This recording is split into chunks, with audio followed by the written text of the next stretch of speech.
안녕하세요. YJ 금융의 정석, IB 금융기초. 이번엔 네 번째 시간이고요. 물론 리메이크입니다.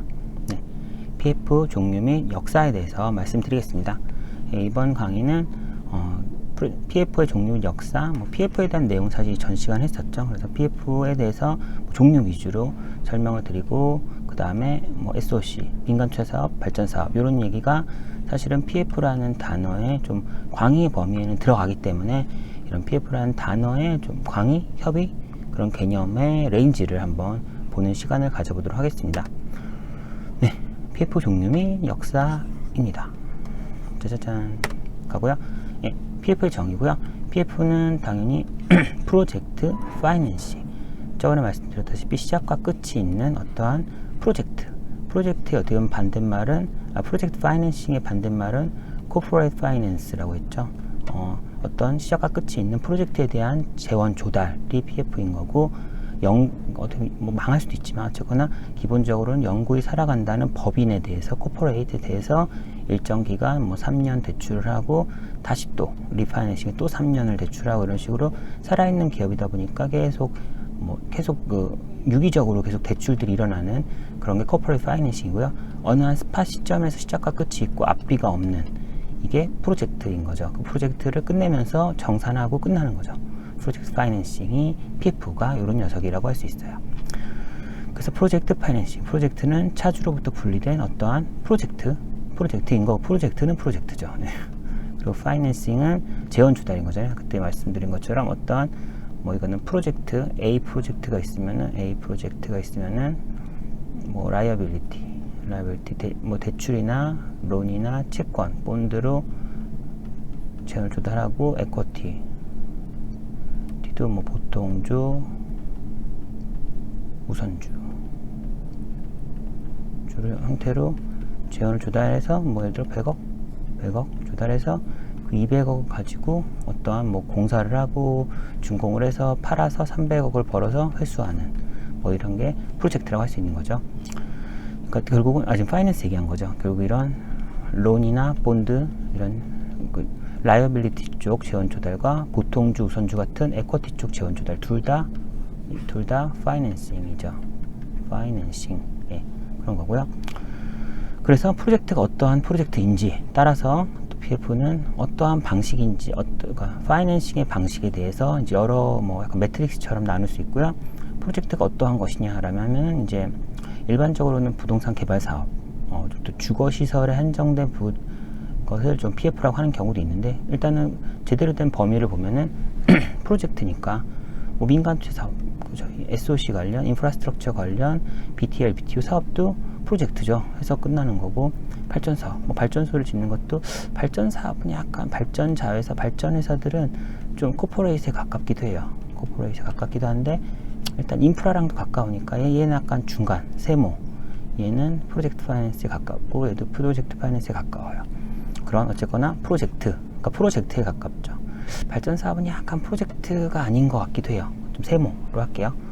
프로젝트와 코퍼레이트의 중간이라고 치죠. 그리고 어떤 방식의 조달일까요? 에쿼티로 조달할 수도 있고 라이어빌리티로 조달할 수 있죠. 부채로 조달할 수, 부채면 대출, 회사채, 유동화 조달할 수 있고요. 에쿼티는 주식, 우선주가 될 수 있고, 간접 투자도 결국 펀드 리츠를 통해 대출이나 주식의 형태로 들어오게 되겠죠. 이거 한번 간접 투자 앞에 했었죠. 이거는 간접 투자란 거는 결국은 재원 조달자 입장에서 에쿼티, 라이어빌리티 둘 중에 하나에 속하는 거고, 돈을 투자하는 투자자, 인베스터 입장에서 뭔가 이제 구조가 중간에 하나 더 낑겨가는 게 간접 투자인 거죠. 그런 거고요. PF 종류 및 특성, 이거는 좀 은행이 이런 분류를 하더라고요. 은행 분류, 은행 쪽, 은행업법, 은행들이 이런 식으로 프로젝트 파이낸싱을 분류해서 그냥 그거 가져왔어요. 국내 은행이요. 보시면은 일단은 제일 중요한 거는 저희가 프로젝트 파이낸싱이다. 주로 증권사 아니면 증권사죠. 저도 증권사지만 증권사에서 PF 사업이야, PF 투자해, PF 아니, PF에 하는 거는 한 90%? 요즘에는 한 70% 되겠죠. 요즘에는 이제 생수업 이런 거 약간 주거 데이터 센터도 가고 있으니까 어쨌거나 대부분은 주거 시설에 대한 프로젝트 파이낸싱을 PF라고 말해요. 사람들은. 네. 주로 말하는 시공사, 증권사에서 주로 말하는 PF 대상. 뉴스에서도. 그러고 은행에서의 정의하는 거는 은행에서는 PF를 이 두 개를 PF라고 하고 사실 얘도 PF죠. PF인데 사실 얘만 수익 창출 부동산 금융은 준공된 자산에 대한 파이낸싱이니까 PF라고 좀 하기는 좀 그렇고 고위험 상업용 부동산 금융, 연라위험 상업용 부동산 금융이랑 뭐 나머지 두 개인데 일단 PF라는 단어는 사실은 이 밑에 쪽을 뺀 위에 두 개를 PF라는 단어를 써요. 또 은행 내부 분류에서는. 그러고요. 뭐 그렇다는 거예요. 결국은 답이 없다. 예. 누가 예를 들어서 야 민투 사업이랑 발사 PF야 하면 병신 너 바보냐 이렇게 말하지 마시고요. 그럴 수도 있고 저럴 수도 있고 이럴 수도 있고 어차피 법으로 정해진 것도 아니니까요. 프로젝트를 파이낸싱 했으면 사실은 뭐 틀린 건 아니에요. 그런 거고 결국은 이 말씀드린 거는 이제 말하는 사람에 따라 또 SOC죠. SOC 이건 이제 PF 말고 SOC 같은 경우는 국내에서 얘기할 때 어떤 사람은 SOC 하면 민투법상 대상 사업 그러면 BTL, BTO 뭐 거기에 나열된 다른 사업들 하고 발전 사업도 인프라 같잖아요. 이제 에너지를 깔아주는 배전망에 전기 공급하는 인프라스트럭처다 보니까 발전 사업도 SOC잖아. 사실 SOC는 소셜 오버헤드 캐피탈 사회 간접 자본이고요. 간접 자본이고요. 어쨌거나 간접 자본. 간접 자본이라는 개념에서 어떤 깔아주는 인프라스트럭처를 말하는 건데 발전 사업도 맞는 것 같잖아요. 그래서 결국은 또 이것도 정의가 명확하지 않아요.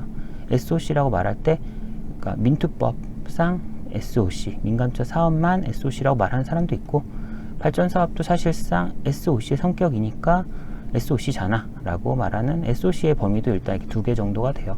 그러니까 또 이걸로 싸우지 마시고요. 예, 그렇다라는 거고 뭐 그 외에는 뭐 리스크는 뭐 그냥 이런 거죠. 리스크는 민투 사업은 어쨌거나 BTL이랑 뭐 이렇게 캐시플로우를 어느 정도 보장해주는 방식은 당연히 리스크가 낮고 비보장 방식은 미들 좀 되고 대신 민투 사업은 잘못됐을 때 뭐 최악의 경우도 한 전체 투자금의 70%? 뭐 그 정확한 숫자는 아닌데 정도는 보장을 해주니 어느 정도 최악은 막아준다라는 개념에서 하이 리스크는 아니고 연라 위험해도 미들 정도다라고 한 거고요. 투자 기간도 길죠. 이렇기 때문에 수익률이 낮아서 이건 뭐 개인이 투자하기에는 좀 적절하지 않죠.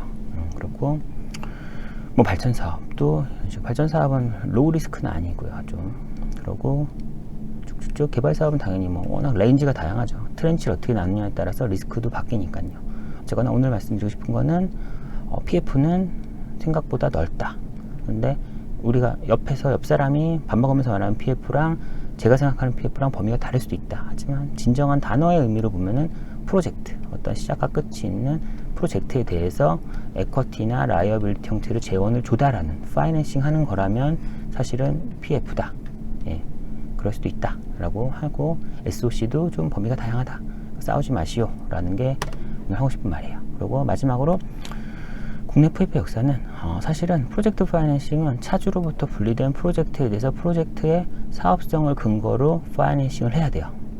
근데 저희는 과거에 한참 동안 그냥 시공사가 이 사업을 보증이란 말은 좀 다르지만 어느 정도 시공사가 책임을 지고 시공사의 신용 등급을 보고서 대출을 해주고 뭐 겸사겸사 뭐 잘못되면 이 부동산 PF 부동산 담보도 있구나. 어떻게 보면은 그러니까 회사에 대한 코퍼레이트에 대한 대출인데 론인데 플러스 땅 담보가 있는 뭐 그런 정도의 전혀 PF가 아닌 그러니까 PF가 아닌 시공사의 신용도에 많이 의존된 그런 파이낸싱을 한동안 했어요. 한동안 거의 IMF 이후로 거의 그랬죠.